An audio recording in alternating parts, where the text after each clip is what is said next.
एक क्षतिग्रस्त स्कॉर्पियो को XS75 से पुलिस ने जब्त किया है, जिसमें 195.66 लीटर विदेशी शराब लदा हुआ था। आपको बता दें कि कमतौल थाना क्षेत्र की पुलिस के गश्ती दल ने मंगलवार की अहले सुबह मब्बी कमतौल पथ SS75 में माधवपट्टी चौक के समीप स्कॉर्पियो को जब्त किया है। वाहन के आसपास शराब की बहुत सारी टूटी बोतलें बिखरी पड़ी थीं।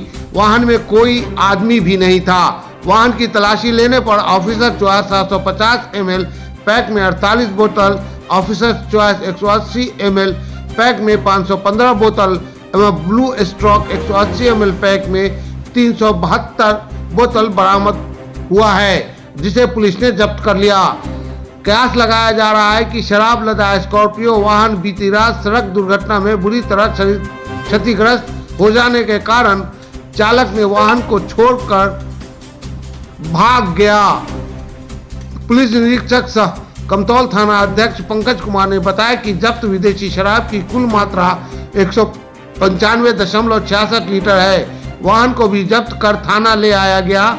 शराब की अवैध तस्करी करने के आरोप में वाहन के अज्ञात चालक एवं स्वामी के विरुद्ध कमतौल थाना में प्राथमिक दर्ज कर ली गई है। अनुसंधान अवर निरीक्षक रामाशंकर पांडे कर रहे हैं।